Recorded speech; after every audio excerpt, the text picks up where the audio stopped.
It's hard to recall now, but when Final Fantasy VIII first released, it was a rather controversial game. Coming off what many considered the series climax with Final Fantasy VII, fans were essentially wanting more of the same. Final Fantasy VIII was absolutely ambitious in everything that it did, from its mechanics around drawing magic, its junction system, and even its new way of utilizing summons, known in this game as Guardian Forces. It's absolutely no wonder why so many people still hunger for this game so many years later. With every other Final Fantasy game seeing multiple re-releases on every platform, enhanced ports, remakes, remasters, even the much more underappreciated Final Fantasy IX receiving more treatment. It's becoming odd and almost frustrating that Square Enix is not showing any appreciation toward the game, with the only ever proper port happening being for Steam. It was available on PS3 and PSP, but only through emulation. Just recently, Final Fantasy VIII celebrated its 20th anniversary, initially releasing in Japan on February 11, 1999. While many, including myself, speculated that they would announce a port for mobile platforms and the PS4 to commemorate this, we've basically gotten nothing. So why is it that Square Enix continues to ignore the existence of Final Fantasy VIII, particularly when there's so many people clamoring for it? First and foremost, it seems there's a massive technical barrier to them doing so. The fact that Square Enix no longer has the source code for Final Fantasy VIII.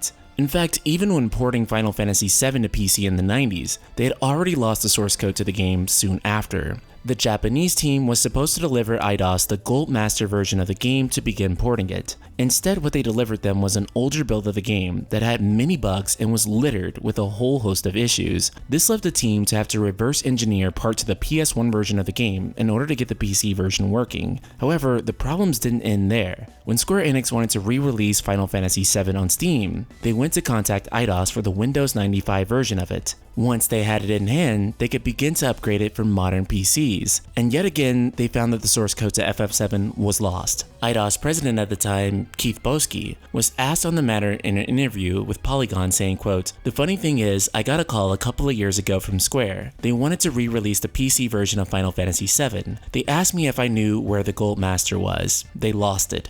This led the Steam version to ultimately be a reverse engineer of the Windows 95 version, which was a reverse engineer of the PS1 version. With Final Fantasy IX, however, more of the game's source code was intact, which is why out of all the PS1 era games, its port saw the most improvements, such as high-resolution textures. Of course, this wouldn't be the last time that Square Enix would make such a blunder. Even in the later PS2 era games, the loss of source code would continue to negatively impact their future releases. When developing Kingdom Hearts 1.5 HD Remix for PlayStation 3, Square Enix looked to properly remaster Kingdom Hearts 1. The only problem is that all the source code for the game was completely lost. According to the game's director, Tetsuya Nomura, quote, "Kingdom Hearts 1 was created a long time ago, so the actual original data was lost. So we had to research and we had to dig out from the actual games available and recreate everything for HD. We had to recreate the game's graphics, and it was actually not easy." So essentially, in order to create Kingdom Hearts 1.5, they had to look at other Kingdom Hearts games and see what assets they could reutilize.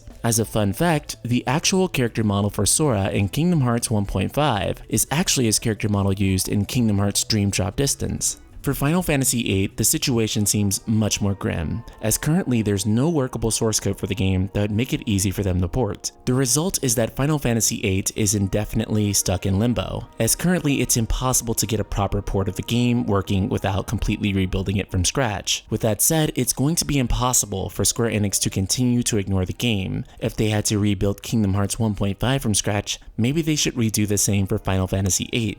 But even outside of that, they still haven't given much acknowledgement to Final Fantasy VIII.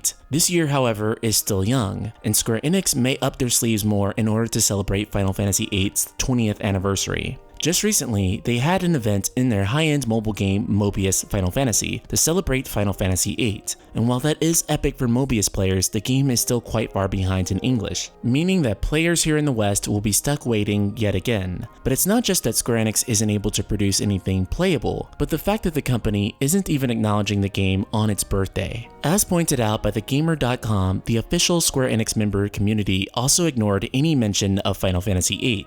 The Square Enix USA official Twitter has only been retweeting from other accounts for the past few days, mostly promoting Kingdom Hearts 3, and the Square Enix European Twitter has also elected to ignore FF8 altogether. Final Fantasy VIII is truly a treasure and should not be ignored. It's sad to see that not only is there still no remaster for the game, but Square Enix has chose not to even acknowledge it. It's sad, frustrating, and ultimately it puts all of us fans in the dark. So Ultima Weapons, are you upset that Square Enix still hasn't re-released Final Fantasy VIII? Or are you content with the Steam version of the game? Subscribe, click the bell icon, and let me know in the comments below. And if you really love Final Fantasy VIII, I mean really love Final Fantasy VIII, be sure to follow me on Twitter, @NightSkyPrince_. I want to be able to communicate with you guys more often on here, and directly talk about all the awesome upcoming Square Enix and JRPG news.